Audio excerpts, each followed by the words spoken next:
ورحمة الله وبركاته. إن الحمد لله نحمده ونستعينه ونستغفره ونعوذ بالله من شرور أنفسنا ومن سيئات أعمالنا. من يهده الله فلا مضل له ومن يضلل فلا هادي له.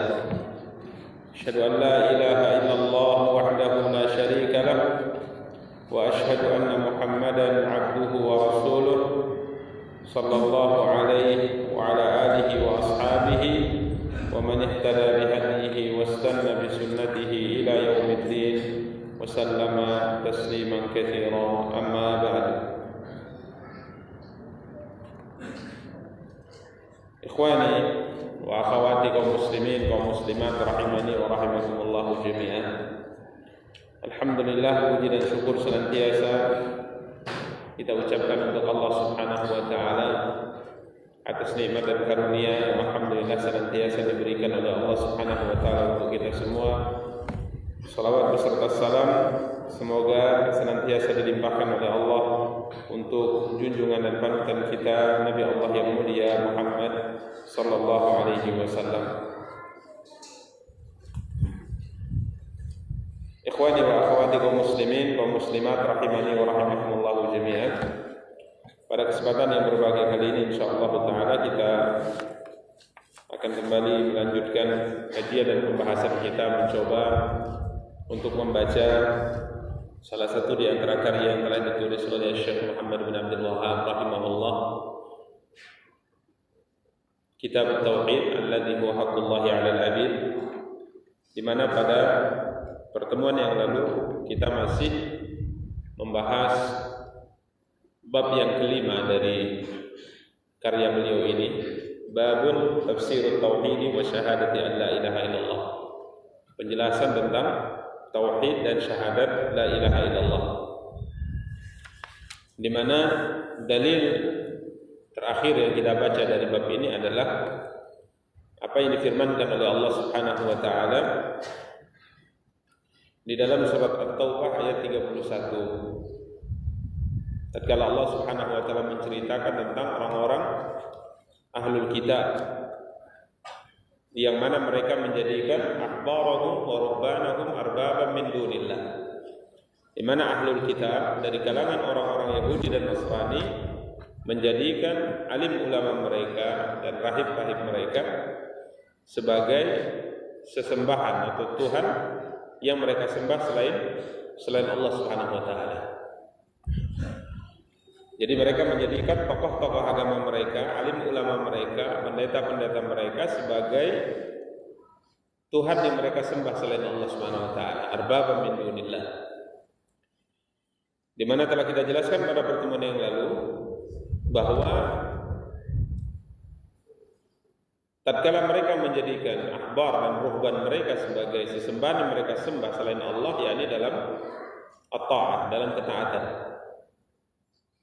Hal ini sebagaimana disabdakan oleh Nabi kita yang mulia SAW tatkala Nabi kita yang mulia sallallahu alaihi wasallam menjelaskan tentang agama Nasrani di hadapan Adi bin Hatim radhiyallahu anhu, di mana Nabi sallallahu alaihi wasallam menjelaskan bahwa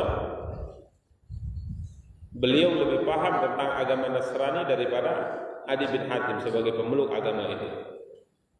Ya, maka di antara yang disampaikan oleh Nabi sallallahu alaihi wasallam adalah apa yang Allah sebutkan dalam surat yang mulia ini, ayat 31 ya, dari surat Taubah, bahwa kalian menjadikan alim ulama kalian dan rahib pendeta-pendeta kalian sebagai sesembahan selain Allah Subhanahu wa taala. Maka Adi bin Hatim radhiyallahu taala mengatakan, lasna na'buduhum, ya, kami tidak pernah menyembah mereka. Kami tidak pernah menyembah mereka. Maka Nabi SAW katakan, bukankah tatkala mereka alim ulama kalian, tokoh-tokoh agama kalian menghalalkan apa yang Allah haramkan, kemudian kalian ikut-ikut menghalalkannya? Begitu juga sebaliknya. Ya, artinya kalian mengetahui bahwa perkara itu adalah perkara yang diharamkan oleh Allah. Namun alim ulama kalian memfatwakan bahwa itu merupakan perkara yang halal. Kalian tahu itu bertentangan dengan syariat, tapi tetap kalian ikuti. Ya, tetap kalian ikuti. Ini maksud ibadah kalian kepada mereka. Ya, sehingga tauhid itu, la ilaha illallah itu mengharuskan seorang taat secara mutlak kepada Allah Subhanahu wa taala. Taat secara mutlak kepada Allah. Ya, ini tafsir tauhid, ini penjelasan tauhid. Orang yang mengucapkan la ilaha illallah, maka ia harus taat secara mutlak hanya kepada Allah. Ya, tidak boleh taat kepada selain Allah secara mutlak. Karenanya di akhir pembahasan di pertemuan yang lalu kita jelaskan apa yang disebutkan oleh Syekh Ibnu Utsaimin rahimahullah, bahwa tatkala Nabi kita yang mulia sallallahu alaihi wasallam dalam banyak hadis menekankan kepada kita kaum muslimin untuk selalu taat kepada penguasa, untuk selalu taat kepada pemerintah. Sampai dalam ungkapan sebuah hadis, wa in daraba dhahraka wa akhadha malaka fasma' wa ati'. Sekalipun pemimpinmu itu memukul punggungmu, yakni menzalimimu secara fisik dan merampas hartamu.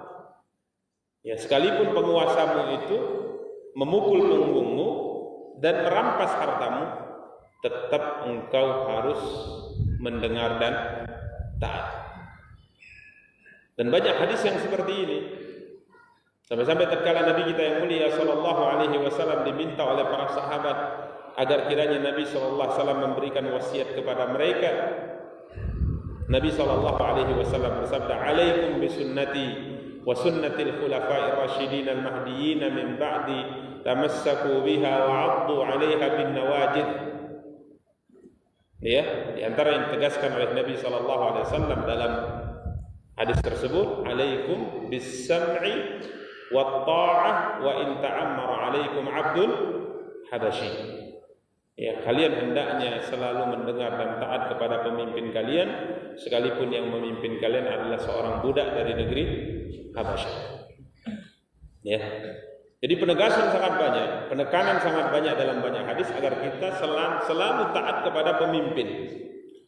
Tapi Nabi SAW tetap katakan, innamat ta'atu fil ma'ruf. Ketaatan itu hanya pada perkara yang sesuai dengan syariat saja.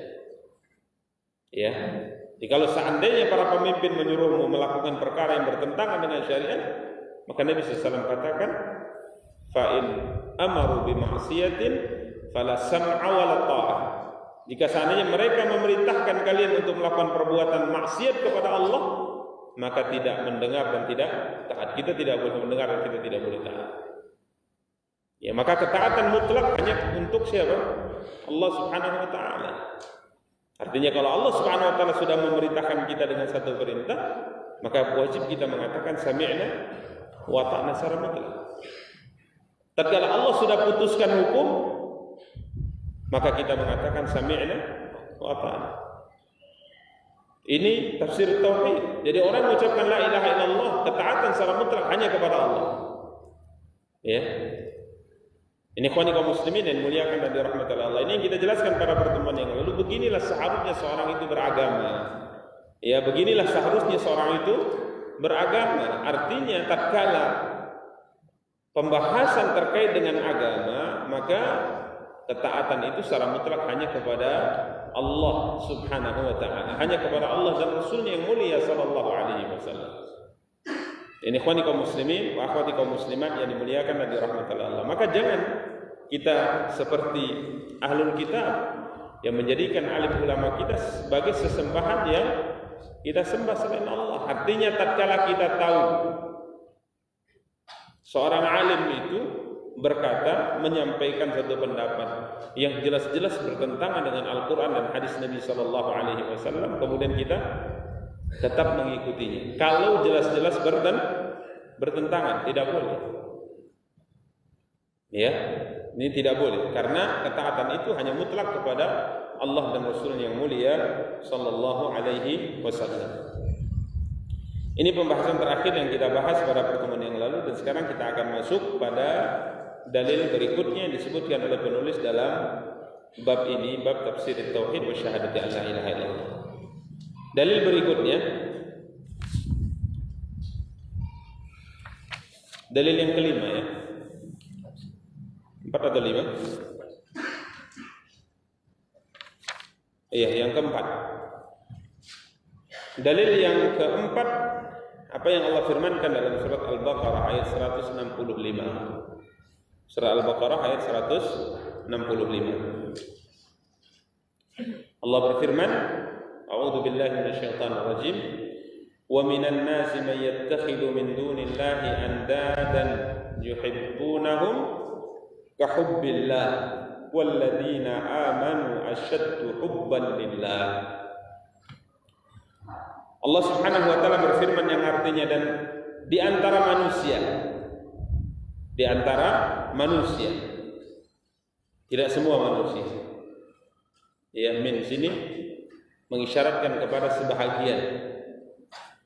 Tidak semua manusia, ada di antara manusia yang yattakhidhu min dunillahi andadan, yang menjadikan selain Allah sebagai tandingan bagi Allah. Ya, menjadikan selain Allah sebagai tandingan bagi Allah SWT. Artinya melakukan kesyirikan. Namun dalam hal apa kesyirikannya? Yuhibbunahum ka hubbillah, di mana orang-orang ini mencintai tandingan-tandingan selain Allah itu, mencintai mereka sebagaimana kecintaan mereka kepada Allah. Walladzina amanu asyaddu hubban lillah, sedangkan orang-orang yang beriman kecintaan mereka kepada Allah lebih besar. Ya, ini yang difirmankan oleh Allah. Ada di antara manusia, kata Allah, yang menjadikan tandingan-tandingan selain Allah. Ya, artinya melakukan kesyirikan dalam hal apa? Dalam hal cinta. Yuhibbunahum ka hubbillah, di mana mereka mencintai sesembahan-sesembahan ini yang itu merupakan tandingan bagi Allah sebagaimana mereka mencintai Allah Subhanahu wa taala. Ikhwani kaum muslimin wa akhwati kaum muslimat yang dimuliakan dan dirahmati Allah, ini dalil yang keempat yang disebutkan oleh penulis dalam bab penjelasan tauhid dan syahadat la ilaha illallah. Tatkala beliau menukilkan sebuah ayat yang berbicara tentang al-hub, ini mengisyaratkan bahwa seorang yang mengucapkan la ilaha illallah, ia harus mencintai Allah Subhanahu wa ta'ala, dan tidak boleh ia mencintai selain Allah sebagaimana cintanya kepada Allah. Bahkan lebih tidak boleh lagi kalau seandainya cintanya kepada selain Allah melebihi akan cintanya kepada Allah. Bahkan tidak boleh lagi seorang yang mencintai selain Allah namun ia tidak mencintai Allah. Itu lebih parah. Jadi ingat, mencintai selain Allah sama dengan cinta kita kepada Allah tidak boleh. Tidak boleh. Mencintai selain Allah melebihi cinta kita kepada Allah, ini jelas jauh lebih tidak boleh. Dan lebih tidak boleh lagi mencintai selain Allah dan tidak cinta kepada Allah. Ini kaum muslimin yang dimuliakan dan dirahmati Allah Subhanahu wa taala. Jadi orang yang mengucapkan la ilaha illallah adalah orang-orang yang mencintai Allah Subhanahu wa taala. Tidak sebagaimana yang diceritakan oleh Allah, ada sebahagian manusia menjadikan tandingan-tandingan bagi Allah Subhanahu wa taala, di mana mereka mencintai selain Allah ini sebagaimana cinta mereka kepada siapa? Kepada Allah Subhanahu wa taala. Ini salah satu di antara pendapat dari dua pendapat dalam tafsir ayat ini yang paling sahih. Walaupun ada pendapat yang kedua dan ini disebutkan oleh penulis, yakni Syekh Ibnu Utsaimin rahimahullah, akan tapi kita hanya cukupkan pendapat yang pertama ini, dan beliau mengatakan wasiyaqu hadil ayat yu'ayyid al-qaulul awwal. Beliau sebutkan dua pendapat tentang tafsir ayat ini. Yang kita jelaskan ini adalah pendapat yang pertama, dan beliau mengatakan redaksi ayat menguatkan pendapat yang kita sebutkan tadi ini. Jadi makna ayat jelas, ada di antara manusia yang menjadikan selain Allah sebagai tandingan bagi Allah SWT, kemudian mereka mencintai selain Allah ini sebagaimana cintanya mereka kepada siapa? Kepada Allah. Artinya mereka mempersekutukan Allah dalam al-mahabbah, dalam kecintaan. Mungkin kalau bisa kita contohkan, tatkala ada seseorang yang mencintai sesuatu. Mencintai apa? Sesuatu. Terserah apakah sesuatu tadi. Apakah ia patung, ataukah ia pohon, bahkan termasuk adalah harta. Apabila ia mencintai sesuatu ini, menyamai cintanya kepada Allah Subhanahu wa taala, maka ini bermasalah, dilarang dalam syariat, dan ini termasuk kesyirikan. Ini termasuk apa? Kesyirikan. Apatah lagi jika seandainya cintanya kepada selain Allah ini lebih besar daripada cintanya kepada Allah. Menyamakan saja tidak boleh. Apalagi lebih mencintai selain Allah daripada siapa?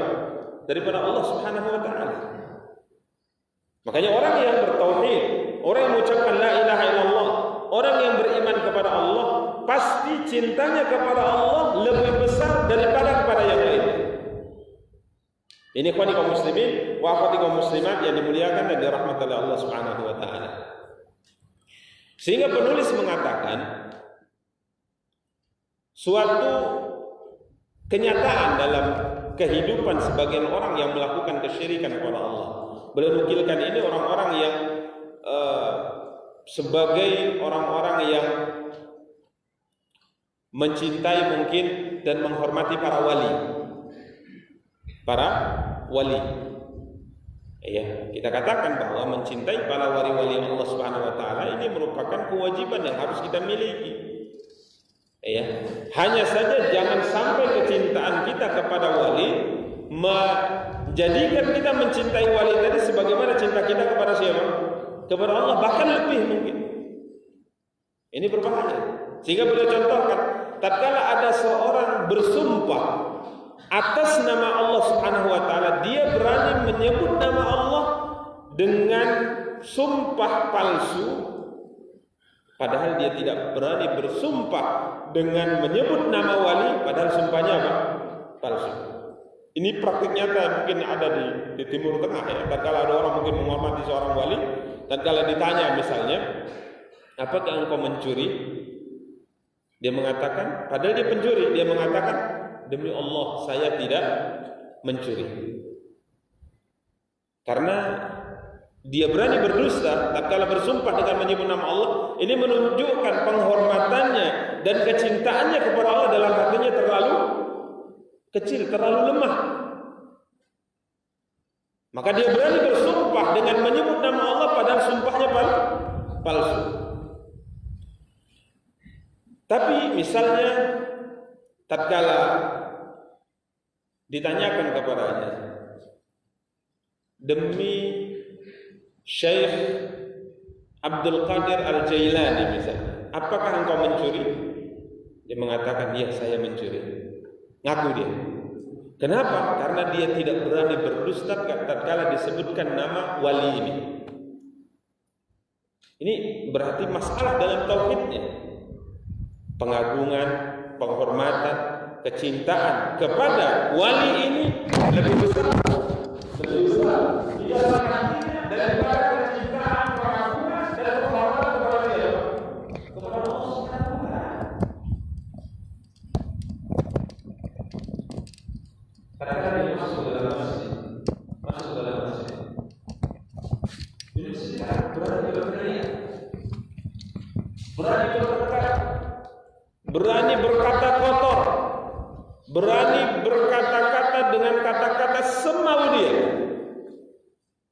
Tapi tatkala dia berada di sisi kuburan seorang wali, anaknya ribut, dia katakan jangan ribut, walat tinggal. Coba lihat, takutnya, penghormatannya kepada selain Allah lebih besar daripada penghormatan dia kepada siapa? Kepada Allah. Padahal masjid ini rumah siapa? Baitullah, ini rumah Allah Subhanahu wa taala yang Allah muliakan. Sehingga para ulama mengatakan dalam karya-karya mereka bahwa engkau akan dapati mereka ini kekhusyuan, kerendahan, menghinakan dirinya di hadapan seorang wali Allah Subhanahu wa taala. Menurut mereka itu lebih luar biasa dibandingkan tatkala ia berhadapan dengan Al-Qur'an. Contoh disebutkan ini Allah berfirman. Oh ini wali ini berkata, oh iya, langsung tunduk dia, terima dia. Tapi kalau Quran dibacakan tak terima dia. Ini masalah dalam akidah, masalah dalam tauhid. Karena seorang yang beriman kepada Allah Subhanahu wa taala mengucapkan la ilaha illallah, kecintaannya, pengagungannya, penghormatannya kepada Allah jauh lebih besar dari yang selainnya. Kemudian beliau menyinggung satu permasalahan yang sangat luar biasa untuk direnungkan. Yang kita sebutkan tadi bahwa kecintaan kita kepada selain Allah itu jangan sampai menyamai kecintaan kita kepada siapa? Kepada Allah. Jangan sampai menyamai, apalagi lebih besar. Maka hati-hati. Beliau berikan beberapa hal untuk renungan kepada kita. Yang saya katakan tadi bahwa kecintaan kepada apapun, imma kepada patung, mungkin sebagian para penyembah patung, atau kepada harta sekalipun, kepada anak, kepada istri. Jika seandainya kecintaan kita kepada ini sama dengan kecintaan kita kepada Allah, berarti masalah dalam apa? Dalam tauhid kita. Jika seandainya kecintaan kita kepada harta menyamai kecintaan kita kepada Allah, berarti masalah tauhid kita. Ini kaum muslimin, karena Nabi sallallahu alaihi wasallam bersabda, ta'isa 'abdud dinar, ta'isa 'abdud dirham, ta'isa 'abdul khamisah, ta'isa 'abdul khamilah, ta'isa wan takas, idza syika falan takas. Nabi sallallahu alaihi wasallam mencela hamba dinar, mencela hamba dirham, mencela hamba perhiasan, mencela hamba pakaian, artinya mencela orang-orang yang menjadi hamba dunia. Sampai-sampai Nabi SAW mendoakan keburukan untuknya. Ta'isa wan takas, celaka dia dan semoga ia jatuh tersungkur, kata Nabi SAW. Dan apabila tertusuk kakinya dengan duri, semoga duri tadi tidak bisa dia cabut dari kakinya. Didoakan kebinasaan oleh siapa? Oleh Nabi kita yang mulia SAW. Kenapa? Dia menjadi hamba dunia. Karena dia mencintai dunia tadi sama seperti cintanya kepada Allah. Bahkan kadang-kala cintanya kepada dunia melebihi akan cintanya kepada Allah. Ini kaum muslimin yang dimuliakan dan dirahmati oleh Allah Subhanahu wa taala. Jadi tidak boleh seorang itu mencintai sesuatu selain Allah menyamai cintanya kepada siapa? Kepada Allah. Tidak boleh. Apalagi mencintai selain Allah lebih besar daripada cintanya kepada Allah. Kalau itu yang terjadi, berarti tauhidnya bermasalah. Ini kaum muslimin wa akhwati kaum muslimat yang dimuliakan dan dirahmati Allah. Namun apakah kemudian kita harus menghilangkan cinta-cinta kita kepada selain Allah secara total dari hati kita? Artinya tidak boleh mencintai apapun di dunia ini kecuali hanya cinta Allah saja. Hati kita tidak boleh diisi oleh cinta kepada apapun kecuali hanya cinta kepada Allah. Artinya tidak boleh, antum tidak boleh cinta kepada apapun, antum harus cinta kepada Allah. Kalau antum ada cinta kepada dunia, berarti akidah antum bermasalah, rusak. Apakah seperti ini pembahasan? Tidak. Saya tanya ke antum semua, siapa di antara antum bisa menghilangkan dari diri antum cinta kepada dunia? Tunjuk tangan. Yang sudah beristri, tunjuk tangan. Siapakah yang bisa menghilangkan cintanya kepada istrinya? Tunjuk tangan. Saya laporkan antum istri antum nanti. Siapa yang bisa menghilangkan kecintaan kita kepada istri kita? Tunjuk tangan. Gak bisa. Fitrah. Siapa yang bisa menghilangkan kecintaan dia dari uang yang ada di dompetnya saat ini? Tunjuk tangan. Kita ambil uangnya dulu. Fitrah. Maka di sini butuh meletakkan sesuatu pada tempatnya dan memahami masalah dengan baik dan benar. Kapan sesuatu itu menjadi kesyirikan? Kapan sesuatu itu merupakan perkara yang berjalan sesuai dengan sunnatullah di alam semesta ini? Tidak ada seorang yang tidak cinta kepada istrinya. Tidak ada seorang yang tidak cinta kepada anaknya. Tidak ada orang yang tidak cinta kepada keluarganya. Tidak ada orang yang tidak cinta kepada harta yang dia miliki atau harta yang dia lihat dan dia ketahui. Karena ini fitrah. Cinta ini maksudnya kecenderungan kepada sesuatu. Karena Allah Subhanahu wa taala sudah takdirkan kita hidup di muka bumi ini memiliki fitrah kecenderungan cinta kepada hal-hal ini. Jika seandainya cinta ini dicabut dari hati kita, maka seketika dunia ini akan berhenti bergerak. Karena Imam Ibnu Qayyim mengatakan semuanya bergerak karena cinta. Semuanya bergerak karena apa? Cinta. Kalau cinta dicabut oleh Allah, maka pastikan bahwa dunia ini akan berhenti seketika. Jika seandainya semua kita tidak cinta harta, kita tidak cinta kepada emas, tidak cinta kepada perak, tidak cinta kepada uang, tidak cinta kepada istri, kepada anak, saya yakin semua kita akhirnya tidak akan mau bekerja. Duduk di rumah saja, santai. Kenapa nggak kerja? Nggak butuh. Kenapa nggak nikah? Nggak ada kecenderungan. Nggak normal berarti kan? Kan nggak normal ini. Makanya saya suruh tunjuk tangan tadi. Ada yang nggak cinta harta? Tunjuk tangan. Saya Ustaz, alhamdulillah tidak ada kecintaan kepada harta. Kita periksa normal nggak itu? Karena Allah SWT berfirman dalam Al-Quran, Zuyyina linnasi hubbus syahawati minan nisa'i wal banin wal qanatiril muqantarati minad dhahabi wal fiddati wal khailil musawwamati wal an'ami wal harth dzalika mata'ul hayatid dunya wallahu indahu husnul ma'ab. Jelas Al-Quran menjelaskan bahwa telah dijadikan indah di mata manusia hubbus syahawat, kecintaan kepada syahwat, kecenderungan pada syahwat minan nisa, para wanita, wal banin, anak-anak, keturunan, wal qanatiril muqantarah, dan harta-harta yang banyak, emas dan perak, wal khairil musawwamah, kuda-kuda yang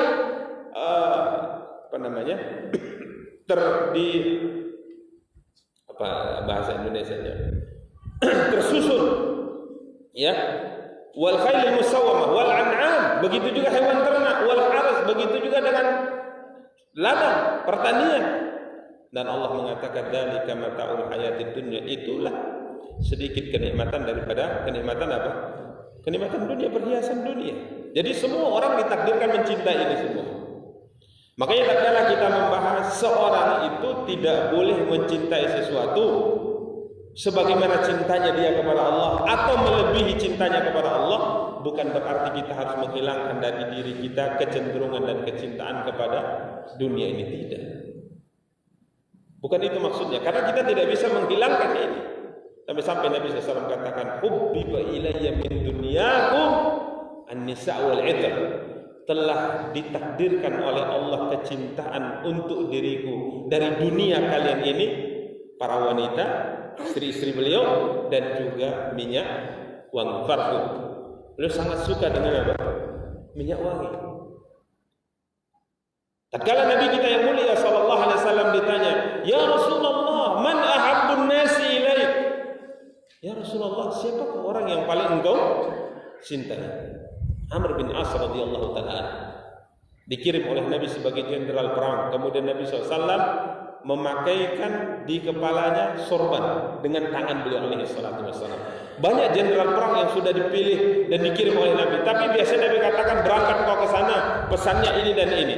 Tapi Amr bin As tatkala diangkat menjadi jenderal perang, komandan perang, Nabi memakaikan sorban di kepalanya secara langsung. Ini keistimewaan yang tidak diberikan kepada komandan-komandan perang yang lainnya. Maka muncul sedikit kebanggaan dari Amr bin As radhiyallahu taala anhu ini, sehingga dia mencoba untuk bertanya, jangan-jangan sikap istimewa yang diberikan oleh Nabi kepadaku ini menunjukkan akulah yang paling dicintai oleh beliau. Maka kemudian beliau beranikan bertanya, tatkala Nabi pakaikan sorban di kepalanya, "Ya Rasulullah, siapa gerangan orang yang paling kau cinta?" Maka Nabi mengatakan, "Aisyah, istriku Aisyah." Dia mengatakan, aku bertanya bukan wanita, yang kutanya laki-lakinya. Nabi mengatakan, Abu, bapaknya. Siapa lagi ya Rasulullah? Umar. Siapa lagi? Fulan. Siapa lagi Fulan? Maksudnya kok aku gitu loh sebenarnya. Tapi Nabi tidak sebutkan nama aku. Sampai akhirnya aku berpikir aku nggak mau tanya lagi. Karena aku takut disebutkan yang paling akhir. Yang paling akhir, maka aku diam. Jadi Nabi tatkala ditanya, siapa orang yang paling kau cintai? Apa kata Nabi? Aisyah. Fitrah.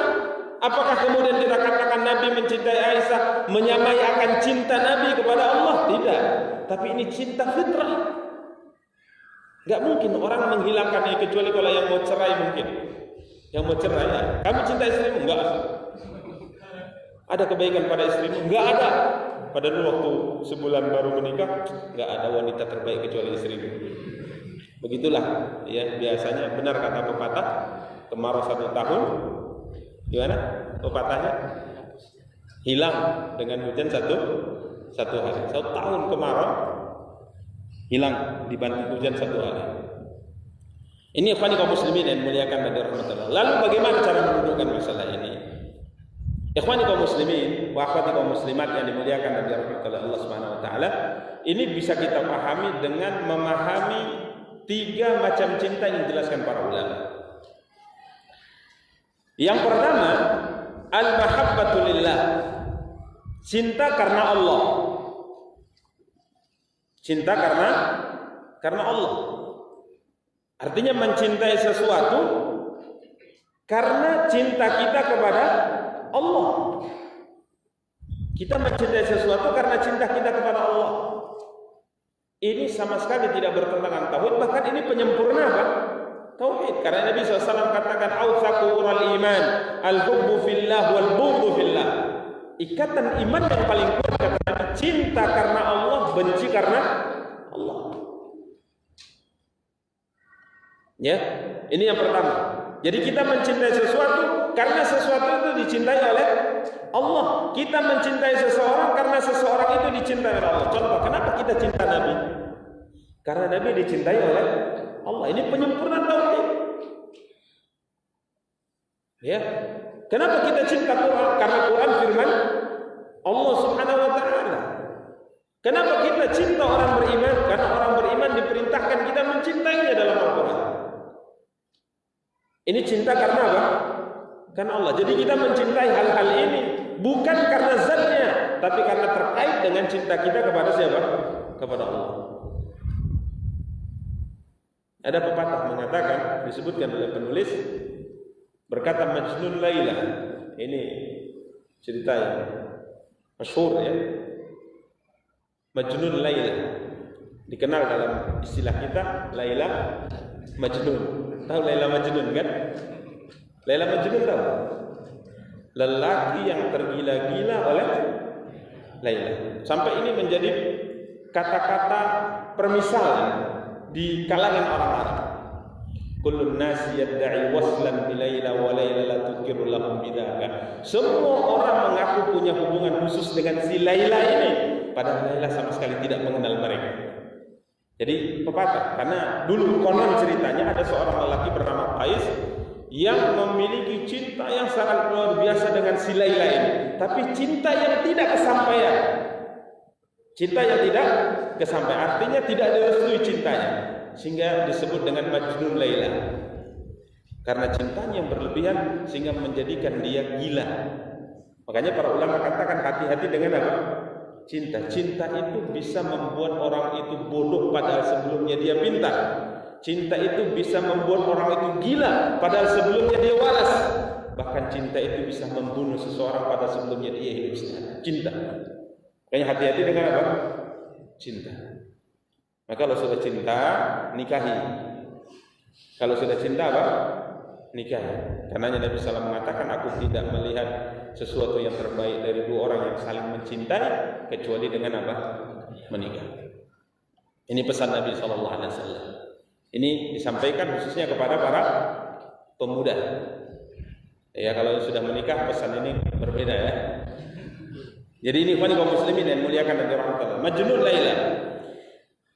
Dia mengatakan, aku melewati, ini karena cintanya kepada si Laila ini, diceritakan, aku melewati perkampungan si Laila dan aku berusaha untuk mencium semua dinding yang ada di kampung itu. Dicium semua dinding, dari rumah yang pertama, rumah terakhir. Laila itu sudah nggak ada, sudah mati mungkin ya, tapi diciumnya semuanya dinding tadi. Kemudian beliau mengatakan, wa ma hubbud diyar syaghafna qalbi walakinna hubba man sakana diyar. Ya. Dan tidaklah kecintaan yang memenuhi hatiku itu, tidaklah yang memenuhi hatiku dari kecintaan bukanlah kecintaan kepada kampung itu, akan tetapi kecintaan kepada yang tinggal di kampung itu, yaitu siapa? Si Laila. Jadi kecintaannya kepada si Laila ini menjadikan dia mencintai semua yang terkait dengan si Laila. Ini luar biasa cintanya. Ini baru namanya cinta sejati. Jadi kalau kita cinta kepada seseorang misalnya, kemudian semua yang terkait dengan orang itu kita sukai dan kita cintai, itu cinta sejati. Ini namanya cinta sejati. Makanya antum perhatikan kisah Aisyah radhiyallahu taala tatkala beliau menceritakan 11 orang lelaki yang menceritakan tentang suami mereka. Jalasat 11 imra'atan. Aisyah bercerita kepada Nabi sallallahu alaihi wasallam, ya Rasulullah SAW, ada cerita ini. Nabi baru pulang. Kemudian Aisyah mengatakan mau cerita kepada Nabi. Ada 11 orang wanita ya Rasulullah yang mana mereka duduk bersama, kemudian mereka sepakat untuk menceritakan semua kekurangan yang ada pada suami mereka dan tidak menutupi sedikit. Majelis-majelis ghibah. Majelis ghibah. Mereka sepakat, ayo anti sebutkan tentang suami anti apa kekurangannya, jangan tutup-tutupi. Anti juga, ya sepakat, kita sepakat. Mulai antum yang pertama, anti yang pertama. Majelis ghibah, ya enggak boleh majelis ini. Majelis ini haram hukumnya. Tapi Aisyah bercerita ada wanita yang seperti ini ya, didengar oleh Nabi dari Nabi. Sampai yang ke-11. Ummu Zara wa Ummu Zara. Yang pertama menyebutkan suamiku seperti ini, kedua sampai ke-11. Yang ke-11 luar biasa cintanya kepada suaminya. Disebut namanya Ummu Zara. Dia ceritakan pernikahan dengan Abu Zara karena begitu cintanya kepada Abu Zara sampai dia puji semuanya. Dipujinya siapa? Anaknya Abu Zara. Padahal cintanya hanya kepada suami, tapi dia memuji anaknya Abu Zara. Karena Abu Zara ini menikahinya, dia sudah duda menikahinya dan dia punya anak bawaan, seorang wanita. Itu dipujinya. Dipujinya juga ibunya Abu Zara. Dipujinya ibunya Abu Zara. Apakah kalian ibunya Abu Zara? Ibunya Abu Zara itu seperti ini. Dipuji habis sama dia. Sampai dalam sebuah riwayat, tahu kalian anjingnya Abu Zara? Anjingnya juga luar biasa.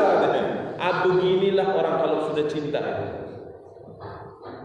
Makanya kalau saat kita mencintai sesuatu, akan tapi kita tidak mencintai apa yang terkait dengannya, itu cintanya belum sejati. Tapi ini saya arahkan dan diarahkan oleh Imam Ibnu Qayyim kepada cinta kepada Allah maksudnya. Makanya kalau saat ini kita katakan saya cinta kepada Allah, tapi kita tidak mencintai semua hal yang terkait dengan Allah, cinta kita belum sejati. Ini ikhwan kaum muslimin yang dimuliakan oleh rahmatullah. Jadi kalau masih lemah cinta kita kepada Nabi, cinta kita kepada Allah belum sejati. Begitu seterusnya. Ini yang pertama, cinta kepada siapa? Kepada Allah. Cinta kepada Allah artinya mencintai segala perkara yang terkait dengan Allah. Ini cinta yang pertama yang disebutkan para ulama. Yang kedua, al-mahabbatut tabi'iyyatu allati la yu'athiruha al-mar'u 'ala mahabbatillah. Kecintaan tabiat. Ini yang kita jelaskan tadi. Fitrah, mencintai sesuatu yang tidak mempengaruhi seseorang atas cintanya kepada Allah. Cinta tabiat. Seperti cinta kepada istri, cinta kepada anak, cinta kepada harta. Ini merupakan cinta tabiat. Fitrah orang mencintai semua ini. Namun jika seandainya cinta ini sudah sampai pada tingkat menyamai cinta kepada Allah, ini bermasalah. Apa tandanya? Tandanya jika seandainya berlawanan antara perintah Allah dengan perintah istri, antum lebih tunduk kepada perintah istri, berarti cinta Anda kepada dunia ini sudah Anda samakan dengan cinta kepada siapa? Kepada Allah. Dan insya Allah akan kita sempurnakan pembahasan ini pada pertemuan akan datang, sehingga kita tidak salah di dalam memahami al-mahabbah dalam syariat kita. Ya, jangan sampai kita memahami hal-hal yang salah dalam poin pembahasan seperti ini. Demikian ikhwan kaum muslimin yang dapat kita sampaikan, semoga ada faedahnya. Kita cukupkan. Subhanakallahumma wa bihamdika asyhadu an la ilaha illa anta astaghfiruka wa atubu ilaik. Wassalamualaikum warahmatullahi wabarakatuh.